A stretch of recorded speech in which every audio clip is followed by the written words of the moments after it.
British Consulate in New York. We are very pleased to help to invite you. And you can see this huge gaggle of people we have here to talk about putting together the best Marshall Scholarship application in terms of this. We'll have introductions to all these great people in terms of going forward, but I just wanted to start with a couple of things. One, this is going to be, there's going to be some slides which are going up, but if you're anything like me, you probably don't want to keep up with me. You want to go and read the slides ahead. So I put a link into the slides in terms of what's going on here. And I've also put in a link to some Marshall Scholarship outreach information and some other calls that you can go and watch to get some more information about the Marshall Outreach. You can see it's in the side panel. Start at 2019, work forward would be my advice if you're starting from the beginning. If you're an expert, go and listen to whatever best takes your fancy in terms of moving things forward. But what I'm going to do is I'm going to run through just a couple of quick slides here. Just one moment. Wonderful. So very quickly, Marshall Scholarship, talking about the Marshall Scholarship 2022 cycle, so students starting in the fall of 2022. Most important thing from this slide, you can see that the website there, http marshallscholarship.org. If you have any questions after this, we're not going to be able to cover everything. It's only 45 minutes, but please do go and have a look, or contact us in terms of what to go from. So, opening question, what is the Marshall Scholarship? So the Marshall Scholarship is a program which finances young Americans of high ability to study for a degree in the United Kingdom. It's for, well, I should say a graduate level degree. Scholars generally spend 1 to 2 years in the UK. A few spend a bit longer doing PhDs, but that's general. The premise of what we're doing it for is to help create future leaders which have a strong bond between the UK and the US to help strengthen the relationship in terms of what's going on. And we try to take their advantage by encouraging US-based wonderful students to come and study in the UK at the best universities to get the best programs that they can from what they can do.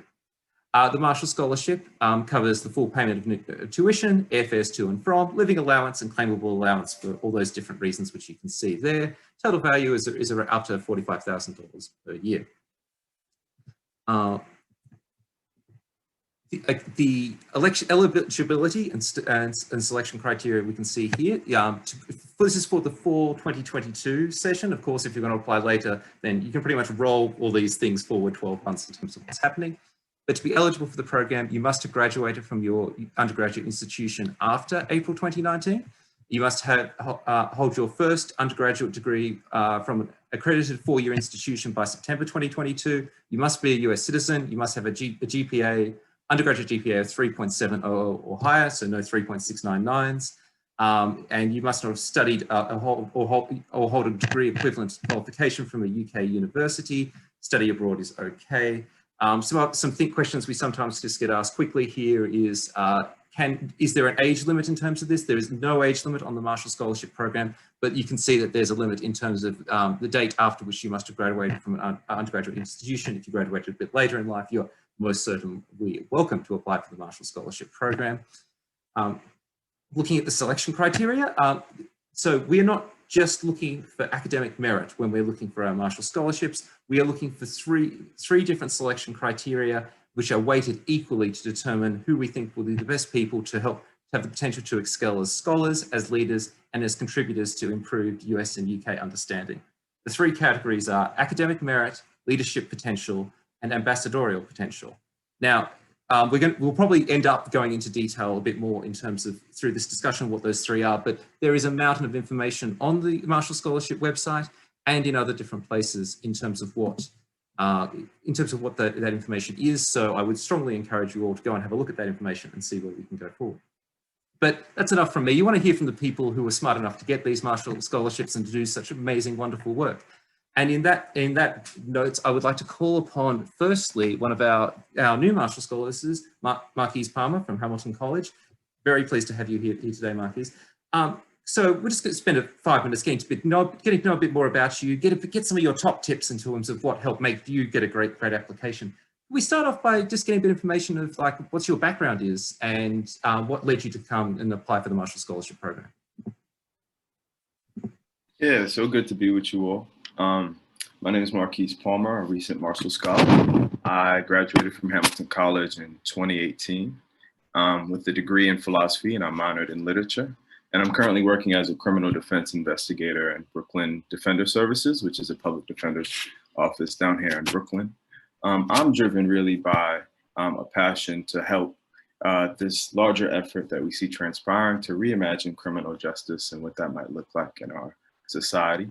I was driven to apply for the Marshall Scholarship primarily because of the relationship between the UK's challenges and potential triumphs surrounding racial justice and criminal justice and the issues as we see them here in the US. And that's something that compels me, and that's something that I hope to examine further and study further when I go to the UK. Wonderful, Marquise. Can I pick up on something which you said there? So a large proportion of Marshall Scholars are in university when they apply for the Marshall Scholarship Program. You are most certainly different, but yet we love difference in terms of the Marshall Scholarship Program. Could you just talk to us a bit about what it was like applying after you had graduated from university? Do you think there are any pros and cons to doing this, and how you have prepared your application and prepared for interviews? Because firstly, you'd graduated, so you weren't on campus. And secondly, well, no one was on campus because there was COVID. So how did you deal with those sorts of challenges? Yeah, so I think one of the biggest advantages for me for applying after having worked for a bit over a year in a public defender's office is because it added another perspective to my interest in criminal justice. You know, I come from a background in which the criminal justice system had its foot in the door, quite literally and figuratively. So it's something that I was already very personally exposed to. And then when I went to college, I academically immersed myself in subjects that would allow me to critically examine the criminal justice system. And as an activist, I joined protests and organized around in a variety of spaces around a variety of causes related to Black Lives Matter and criminal justice. So stepping my foot in Brooklyn Defender Services and really understanding what it's like to address these issues as an investigator in that capacity added that professional lens. And so it just gave me a more nuanced approach to the issue. But it also helped me clarify where I potentially fit in terms of this larger initiative to reimagine criminal justice. Working with attorneys, working with social workers, working with other investigators, working as an investigator, really helped me to see that while I appreciate the work they do, while I really admire the tenacity they have and the persistence they have grinding out on a day in, day out basis, I'm really fascinated with the larger structural issues that constrain criminal justice. So working in this professional capacity allowed me to see, wait, you know, I appreciate what they do, but maybe what they do is not what I want to do for the long run. Maybe I might go back to school to kind of train myself to be more familiar with the larger structural issues and better position myself to have an impact in that capacity. So it was actually instrumental and excuse me, it was actually fundamental to my pursuit of the Marshall. Because the Marshall, as you know, graduate degree. So I was like, okay, let me take on this opportunity to really prepare myself to play that larger role that I now envision. Absolutely fascinating, Marky. Can I actually pull you a little bit further? What do you see as your trajectory going forward past that in terms of this? It sounds like very interesting that you see the importance of the graduate degree. What do you see as the step that goes on after that? Yeah, so I'm still trying to determine what concretely that looks like. But I'm fascinated by the idea of both leveraging the resources of political theory and criminology and leveraging the resources of research and this critical examination of all these issues afflicting the criminal justice system to have an impact on how we understand things. So certainly pursuing a further graduate degree, a PhD, but then not trying to isolate myself in some academic space, but working with policymakers, working with community activists on the ground, working with various programs and think tanks, so to speak, that actually have impact in terms of the public discourse and public understanding of these issues. That's really fascinating. I think that just one follow-up question on that would be that, look, I'll be honest, I'm not a Marshall Scholarship. I didn't apply for a Marshall Scholarship. I wouldn't have had a clue what I was doing in my life when I was 25, 30, let alone at the age where you made these things. How did you write into your application, considering that you seem to have a little bit of uncertainty in terms of what the future path is, how did you write your application into that bit, the concept of talking about what you're going to do in the future, et cetera? Because I mean, that is a part of the application. How did you write that bit, considering that there was some uncertainty? What helped me was just kind of tracing my trajectory from the origins of my passion in this particular area to where I'm at now. And as I kind of mentioned earlier, you know, it starts out as this personal exposure, and then I immerse myself in a more academic understanding of this issue in combination with engaging in activism, in which we're trying to push back on certain local levels and statewide levels. And then, you know, coming into this professional capacity and understanding criminal justice from this angle, just trying to paint, you know, the trajectory that led me to the decision to revisit, to re-engage this issue from a larger academic angle, was how I try to position my application. Saying, look, I have various experiences on the ground. You know, this undergraduate experience, looking at this from an academic angle. All these really lead me to the point where I'm serious about re-examining it from a broader level, because that's where I see real change being implemented at. So just being kind of savvy and trying to structure that narrative around me eventually being brought to the point where I'm like, listen, I'm really interested in just looking at this from a bigger angle and having a broader impact over a period of time. And although I'm not quite clear what specifically that looks like, I know it looks like more education. And I know it looks like something that the Marshall Scholarship would benefit greatly. Awesome, Marquise. That's really awesome. Could you end by giving your 2 top tips in terms of this? So in the slide pack, there's a couple of top tips which I've sent for everyone. I sent around on the slide pack, but yeah, you throw off your 2 top tips for this. Yeah, my first tip is, you know, the Marshall application and of course the scholarship itself is a huge commitment, a huge time commitment. It takes a lot. It's a fun experience, but it also is a very hard experience. You know, you got a lot of revision to do, a lot of people to consult, a lot of reflection to undertake. So take your time, mull it over, consult various resources, sit with it, walk around campus or your neighborhood, wherever you might be during these pandemic times, and really take your time to think it through. That will go a long way if you do choose to embark on the application process, because that reflection might come with it a certain level of assurance.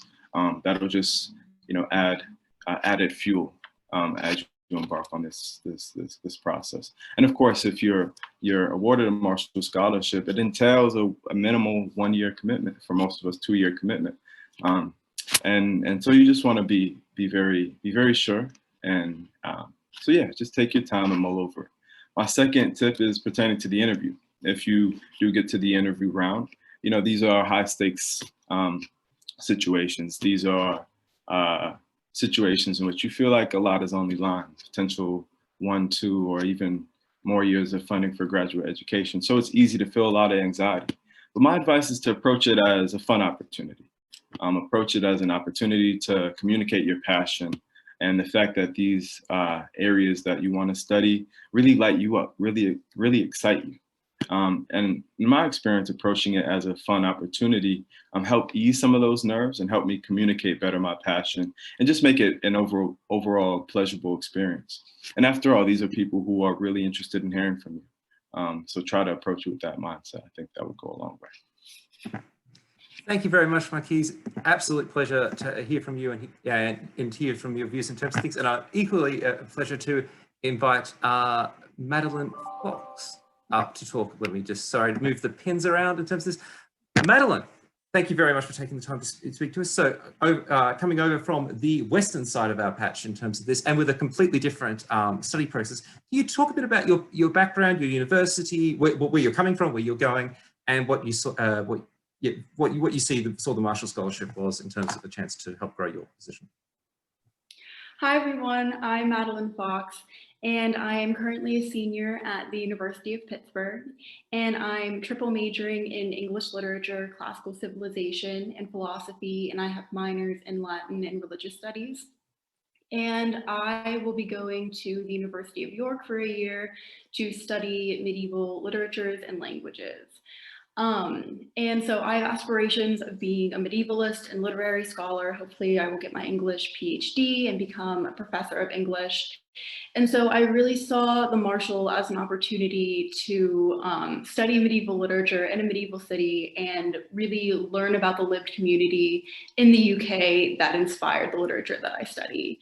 And so in many ways, studying in the UK is part of my research, and it's very instrumental to what I want to do. And the Marshall Scholarship was the best way that I could see to do that. Wonderful, thanks, Madeleine. So, again, a different frame, two of the factors which make you unique in terms of your Marshall Scholarship program is firstly, you decided to do a one-year scholarship. Which, 2-year scholars make up, what I think about 85%. I'm sure Diane's glaring at me as to what I think, but so it's 1 year are a bit more rare.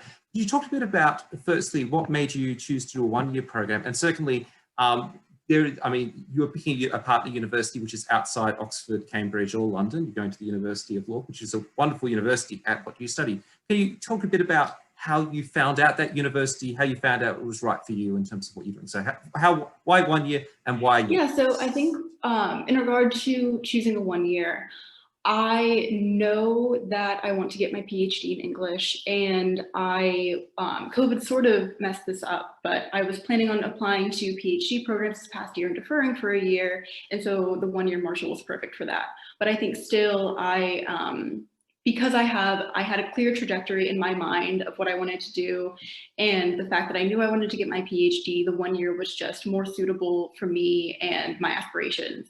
And so that was sort of why I decided to do a 1 year.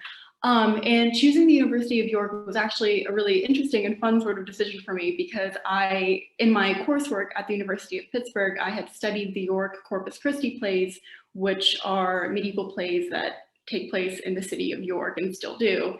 And so I had sort of already had this connection with York in my undergraduate career just through what I study. And so I had it in my mind, and I did a lot of research, and I obviously found out that York was one of the best medieval literature schools in the world and one of the best preserved medieval cities in the world. And it was just the perfect opportunity to sort of connect those aspects of my interests and my career aspirations and the literature that I read. And it was just a really great opportunity for me to go somewhere unique like that and connect it so intimately with what I do. That's awesome. So we've talked about the past, we've talked about the slight future. How do you see this is influencing your career trajectory? And maybe to put it in a similar question as Marquise, how did you write about that in your application? I think that the field that I want to go into lends itself really, really well to the Marshall Scholarship and writing about it, because the connection between the US and the UK in that way is very clear, with the medievalist scholarly community being so prevalent in both the US and the UK. And so I was able to write about that a lot. And the fact that my relationship with the UK will not end after I do my 1 year master's degree. It's something that I will carry it with me throughout my entire career. And I think that I was just able to really talk about how much my experience at York will influence me in my future, because like I said, studying the UK is in fact part of my research, and I will always carry with me my experience in the UK, and I will always look back to it to inspire my future in my career. Wonderful. And can we end off by having your 2 top tips as well? Of course. So sort of on the same lines of choosing a 1 or 2 year Marshall, I think that the best way to decide that would be to think about what you would like to do in the long term, and what would be the best way to make that happen for yourself. And so this can be very field specific, like it was for me. So make sure you're doing as much research as possible in order to make the best choice for you and your field. And I think that my second tip, along the same lines of going outside of Oxford or Cambridge, your specific field may lead you to places in the UK outside of those 2 places, and that's totally fine. But just make sure you're choosing the school and the location that makes the most sense for both you and your course of study, and consider not only the program, but also the faculty and the location of schools, and writing your application around a unique program that's perfectly suited for you and your aspirations will really make you and your application stand out. Wonderful. Thank you very much, Madeleine. Very interesting, your views as well. I would now like to come on to invite, sorry, just getting my pin sorted out, Claire Garfield. Now, we've just spoken to two Marshall Scholars who are looking forward to going up to the Marshall Scholarship Program. Claire Garfield is actively in it. This morning, she was out climbing the mountains of the Scottish Highlands. She's very much engaged in terms of her work, and to be honest, is doing a fascinating and different background in terms of as well. So Claire, could you talk a bit about your background in terms of coming from SUNY Stony Brook, where you're coming from, and how you got into this program? Yeah, of course. So I graduated SUNY Stony Brook, which is a public university around New York City on Long Island. And I majored in biology and I minored in marine science, chemistry, and French. So, my classroom experience was really lovely, but I am in a research degree, and I think if you are wanting to also pursue a research degree, which is a great opportunity here, the research experience you get is super important. So I think some of the most valuable experiences I had were doing summer research in sort of chemical ecology and getting my hands dirty with fieldwork and just having a great time outside and a great time in the lab and getting a feel for the scientific community abroad. And it really helped me, those experiences really helped me realize that, yeah, going abroad to do graduate work was going to be, wonderful for my career, but also just an amazing time. You guys are going to have a lot of fun here. It's a great place. It's great seeing that enthusiasm come through when you talk about your work and you talk about the UK. And I must admit, Claire, I'm looking at what other people are saying from the selection committee. Most people hadn't heard of the university that you're applying to do this. So I guess the golden question is, how did you find this university, which people have been working on this program for years, didn't know about to apply for, which produced such an amazing program? And how did you do that and help build such an amazing application around a great research proposal as well? There are a lot of levels on that question. I hope I hit them or most of them. So the university I go to, UHI, University of the Highlands and Islands, is really young. I think it's younger than 10 years. But it has a lovely specialist program in marine phycology, which is like phytoplankton, and the like kind of niche photosynthesizing stuff that goes on in the ocean. Very mysterious, very sneaky. So it has an amazing program in that. And so if you're, doing research for your own studies, kind of start to pick up on where really exciting things are happening. And so over, years, that's very, that's very bold, over my undergrad of studying this, I really started to like notice Scottish Association for Marine Science, and it came up all the time and all of these like really amazing projects. And I sort of remembered it, thinking that, maybe this would be a good place to land for my PhD. And then I learned about Marshall and it was like, yes, this is perfect. This is my ticket in. Like, well, that's very cavalier, but I'd like to apply and hope that it could be my ticket in. And that was lovely. And then I guess for building a good research proposal, I think I didn't, if you're doing a research degree, you're going to have a really intimate relationship with your supervisor. And, if you were applying to a PhD, I think it would be completely obvious that, like, yes, I should, like, get to know this person. I should know what I'm getting into. But I think you should do the exact same thing for a master's by research, because your supervisor is super important. And my supervisor, Dave, is, like, the best, most wonderful person ever. And so before I applied, I reached out to him and told him that, if I got this, I'd really like to end up in his lab. And so we did Skype calls and talked about what my project would be, and he would, go through my research proposal with me. And so having that background was wonderful and helped my application, and also, made me feel very confident coming in that I was going to like working with this person and was going to get the support and mentoring that I needed. Wonderful. Thank you very much, Claire. And can we end with your two top tips? Yeah, so I think my biggest top tip is to just get a lot of feedback from a lot of different places on your proposal. My school had a fellowship advising program, which was super helpful. But I think the night before I applied, I honestly would have been rejected if I had handed in what I had then. And one of my best friends from school went over my application with me, and he really helped. He really helped. More willing to give tough love. Had a really good idea of what I was up to and how to best convey that. So yeah, definitely get a diverse set of opinions. And then yeah, I think when you're looking for programs, really do think about what you're hoping to get out of this and how you can leverage that when you're looking.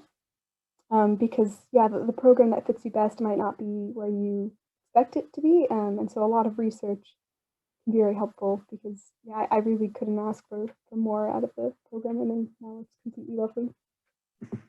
Wonderful. Thank you very much, Claire. Very interesting to hear, and keep warm up there.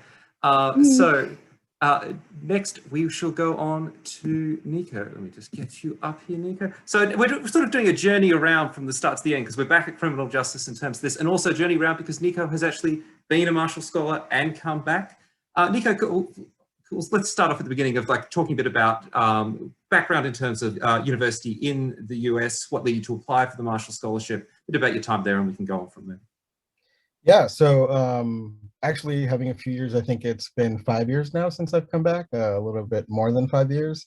But for undergrad, I went to CUNY, John Jay College of Criminal Justice, majored in psychology of juvenile delinquency and international criminology. And for my Marshall tenure, my first year, I was at the University of Liverpool, did a master's in research methods in sociology and social policy, and I focused on policing in Northern England.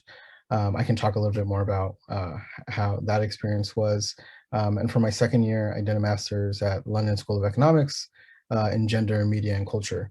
And part of what just, sort of drove me to apply to the Marshall, aside from my mentors, a lot of professors, I was in some fellowship programs with alumni who told me about the opportunity, was really having the opportunity to go to a space that had a shared history with the US, especially when it comes to criminal justice and a lot of the activism, organizing, and sort of, a long history of resistance when it came to prison policing, and a lot of the structural trends that were very similar across the board. Having studied international criminology and looking at criminal justice systems across the world, and part of that was just looking at Europe and certain different models compared to us, what was different, what was similar, which actually came up often in my interview, which was a fun thing and a great experience. But it was primarily that, right? And my first master's was exclusively learning about research methods, so how to do research, and it was phenomenal. It was really amazing to just delve into the history of research and methodologies. And now, I mean, it comes in handy. I'm a mixed methods person, but primarily at the core, it was just to being able to learn about justice systems, abolition, the law, policing, in a different but similar context, and with a lot of shared history. Wonderful, Nico. Actually, I will, if we can pull you back, I mean, because talking about studying outside of Oxford, Cambridge, and London, can you talk a bit about what it was like studying outside those places? And yeah, a bit about your Northeast Policing program sounds fascinating as well.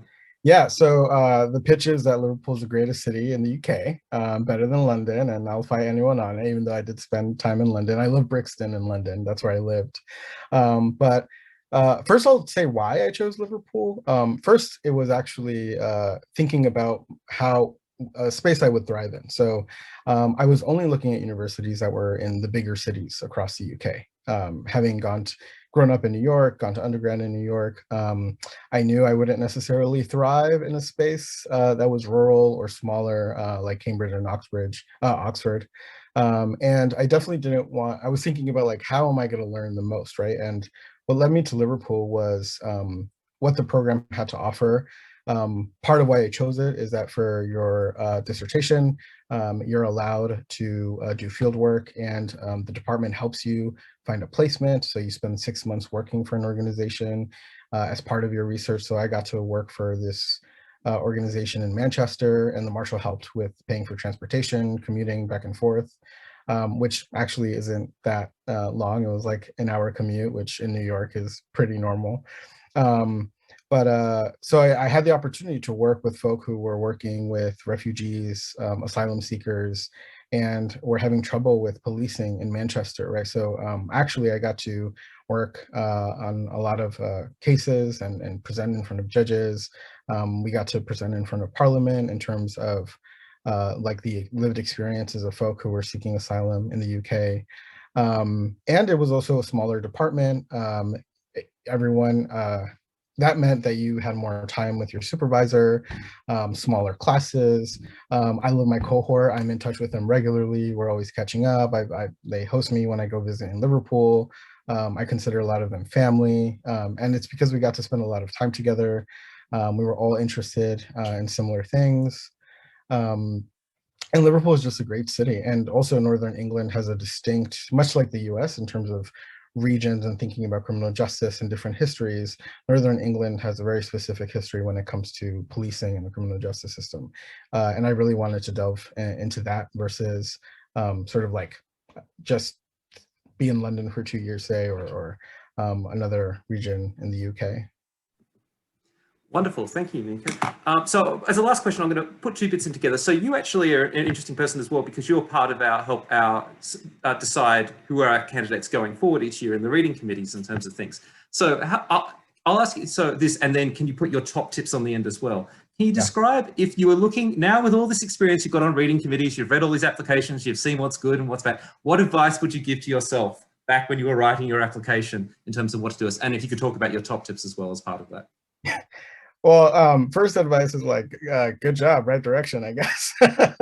But what at the end of the day, I think what was the real strength in a lot of applications I've seen and folk who are, aiming for the Marshall is what's the story you're telling and how does that story relate to the work you've done in undergrad? So a lot of my story had to do with research, but also with the experiences I had in the internships and the work I was doing on the ground, be it in Brooklyn or the Bronx, and connecting it to a lot of the questions I had, right? A lot of the questions that were coming up for me, both in an academic sense, but also in the sense of like, how do my questions fit within the field and with what I want to do in the future, right? Coming back to New York, coming back to the States, wanting to work on reform. And, it also helped me develop my questions around abolition. And so what I would tell my younger self is make sure that, and I usually tell this to everyone, is what's your story and how are you going to take the experiences you've had now, weave that together to the experience you want to have and the time and the space that the Marshall affords you, and how that fits into what you want to do in the long term. And this is related to one of my tips, right? Is that you don't have to have it all figured out in terms of like your whole life planned out and how the Marshall is going to fit. But part of what committees and folk look for is how well can you refine the questions you're asking? And how do those questions fit within the context of your academic program, your university, what you want to do in the future, if you want to go into academia, if you want to go into law, or if you're actually posing the question to yourself, that you want to use this time and space to figure that out, which I think is equally valuable. And be honest about that process, right? Be honest about the academic programs and the professors you want to work with, the type of research you want to do. Because ultimately, for example, whenever, I'm well-versed within the research happening in the UK when it comes to criminal justice, abolition, reform, policing, things that happen in carceral settings. And so I'm going to engage with that if that comes across an application, right? So be really honest about what your goals are and the questions you're asking and how it is you're going to go about answering those questions, be it through fieldwork, be it through work with a certain set of faculty, or even in the city that your university is in, right? There was a question real quick about, directed to Marquise, but I'll engage with it, about like, how do you think about like colonialism, colonial legacies? And it's about learning, right? You're going to, we have a colonial legacy here in the United States, all of our universities do. And what you're going to be exposed to is what's happening on the ground in your city, right? What's happening in your university. There's activism in every single university, in every single space. So the 1 to 2 years, or if you pursue a PhD, part of that is observing and listening and learning. So I would invite people to weave those things into your story in your application. And my other tip was, so the second tip was how to make sure you refine your questions that you want to ask, and see what your university, the city, and the region have to offer. Like I said, from my perspective in Liverpool, I wanted to be in the city. I was invested in learning about the criminal justice system and policing in Northern England, and also Liverpool is just fun. it's a art, music, whatever you're into. Liverpool will have actually great food. Like right down the block, and truly incredible people. I loved my time there. Second favorite city in the world. So thank you very much, Nico. I will not pester you as to which is your favorite, but I'm going to guess that it is New York. So I will now pass on to Diane Flynn, who's going to do a quick presentation of some of the resources that you can use to try and move through your Marshall Scholarship, through the Marshall Scholarship Program. Diane, could you take the wheel? I'll put up the slide for you. Thank you. While you're putting up the slide, I'm going to second Nico's Liverpool and Brixton, two of my favorite places in the UK. Thanks for the shout outs, Nico. So what I'm going to do is just quickly talk to the students about some of the resources that are available to you. Some of you are at schools that don't have Marshall Scholars in the past or don't have Marshall Scholars in the present. And you're thinking, where do I find all the information that people are talking about?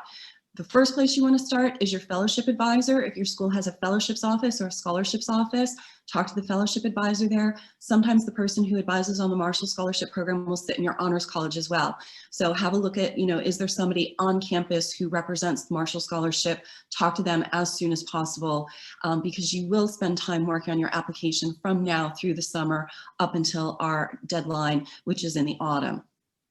Now, in terms of finding courses in the UK that might be relevant for you, there are a few places to start. Numbers 2 and 3 on this slide are the best places. First, try the Marshall Scholarship website. We have a curated course list that you can keyword search. And when I say curated, under the Marshall Scholarship, you can't undertake degrees like an MBA. Those programs won't be on the Marshall website.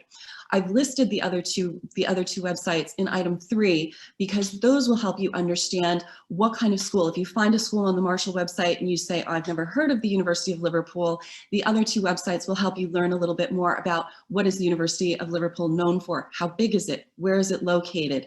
The UCAS website, especially in item number 3, that has little blurbs as well about the regions of the UK and what it's like there. So where Nico talked about living in kind of Liverpool and wanting to learn more about Northern England, some people may want to know more about the Midlands or about other regions of the UK, and the UCAS website has some details about what those areas are like and what it's like to live there.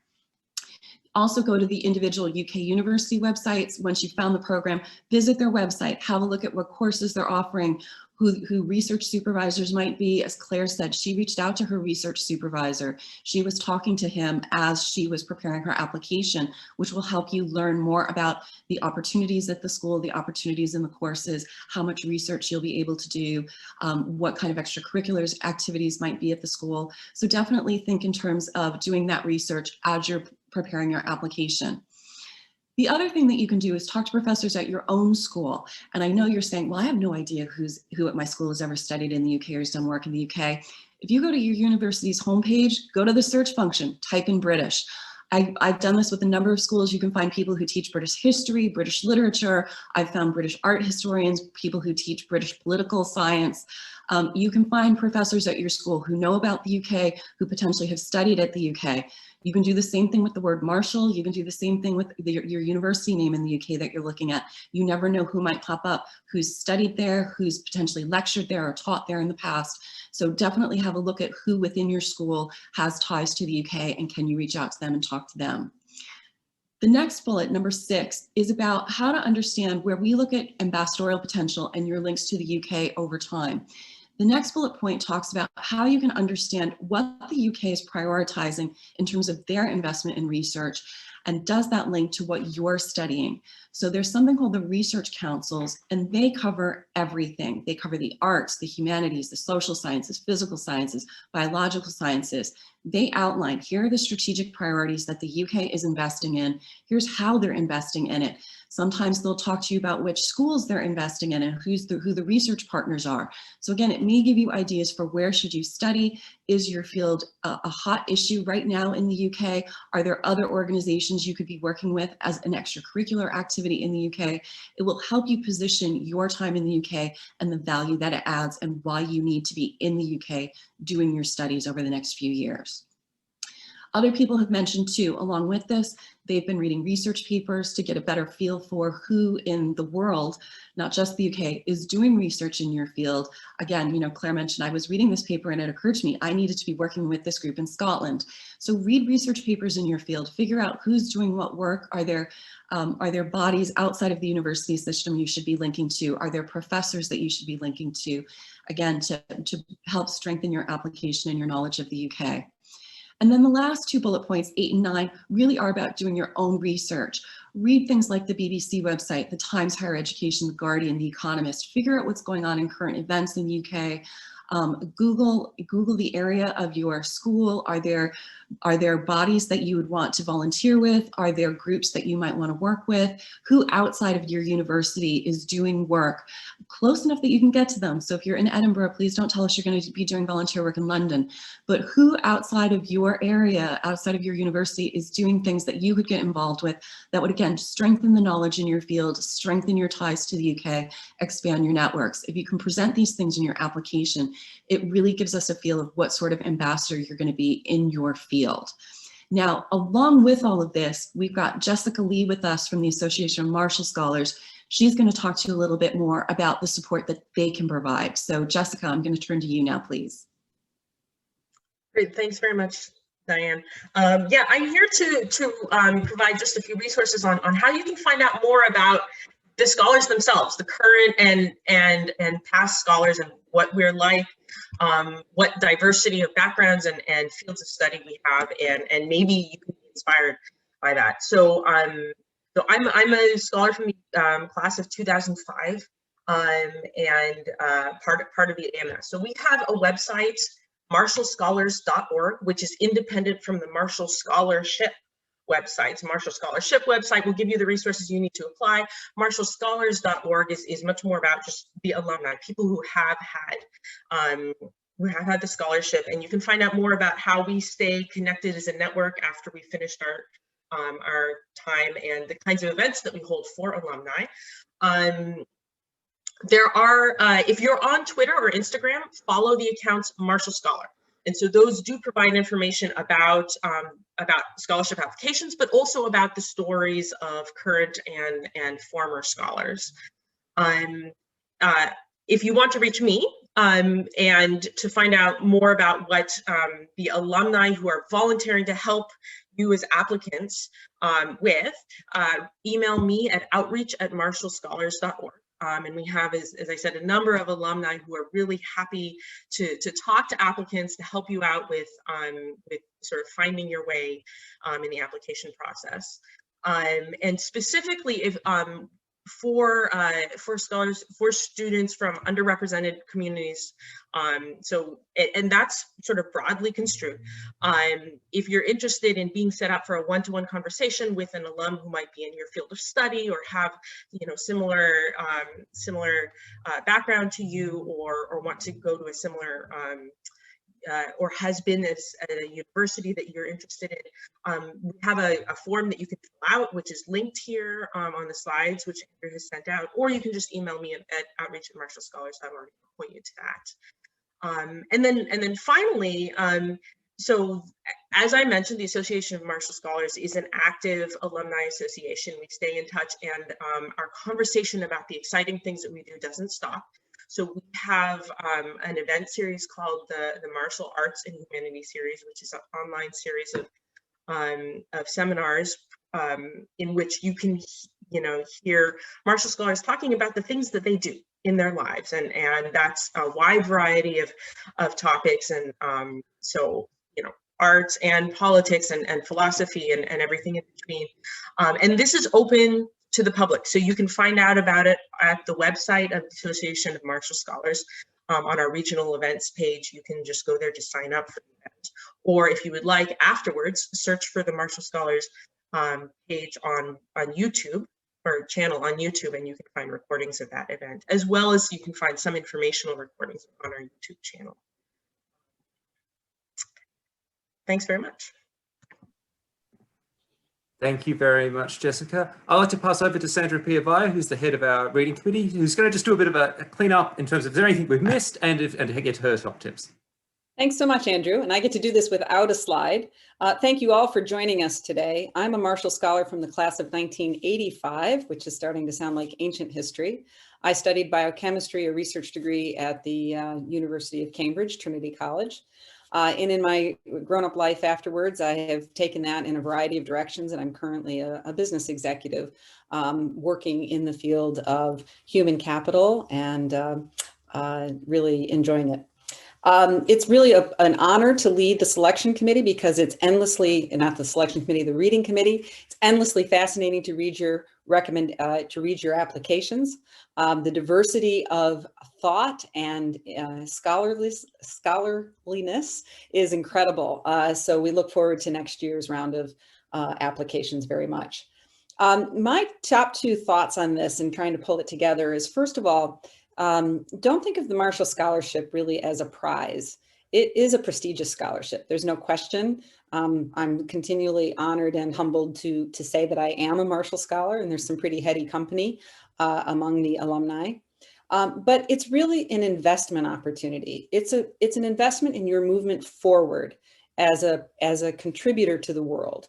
And therefore, the application process is a journey that I think is worth doing, regardless of the outcome of whether or not you become a Marshall Scholar. It's a fantastic lens through which to be looking at your past and your future, wherever you are. If you're a college junior right now, or if you're someone like Marquise who's been out in the world for a little while, because it's all about self-examination and connecting that to, a sense of forward momentum and how you want to prepare yourself for your future and for your contributions. So I think the whole process is one that I would recommend to almost anyone who's trying to make a big decision about their next step coming out of college or in their career, and who has a really strong academic bent, either for foundation or because that's where they're hoping their career leads them. So I just think it's a fantastic period to do self-examination and to use the framework of the Marshall Scholarship application to help you really do that. The only other tip I would add is that it's sort of in line with what many of the other scholars commented about getting input and feedback from others, is that because this is a personal journey, don't forget to use the people who are your best mentors in life. So yes, go to the Honors College. Yes, go to some of your major professors, but you probably have other people. I loved Claire's example. I think it was Claire's example of a really good friend who read her application the night before. And take your time in terms of really putting in the research and allowing it to sort of marinate in your head a little bit around the options.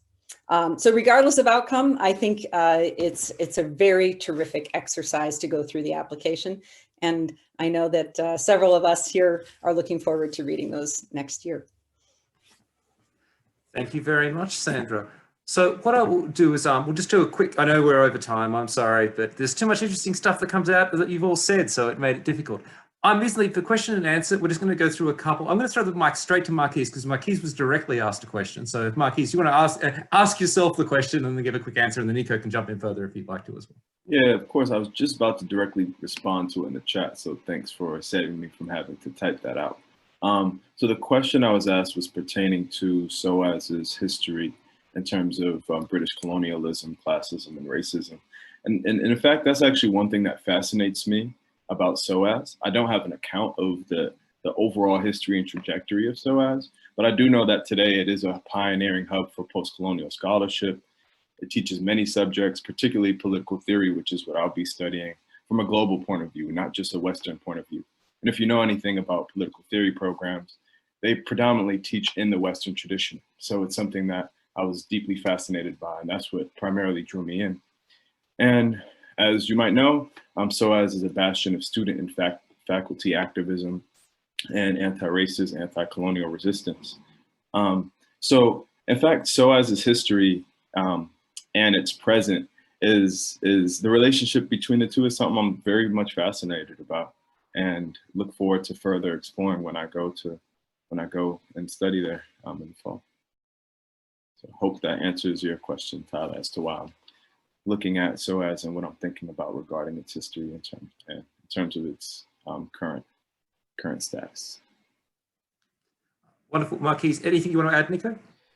Yeah, just really quickly, and contextualizing this in Liverpool and learning about history. I mean, if we think about Liverpool, Manchester, and their rivalry, part of that root is in our American Civil War, in that Liverpool was actually supportive of the Confederacy during our Civil War.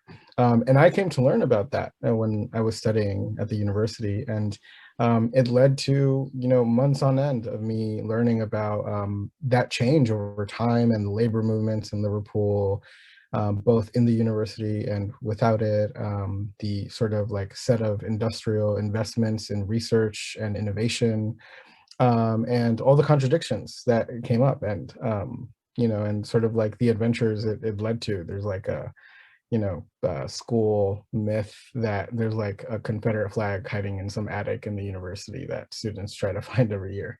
And the Abraham Lincoln statue in Manchester is like a sort of central to like a lot of activism that happens in protests. All that to say is that I think you should look at those contradictions that exist everywhere in the world, right?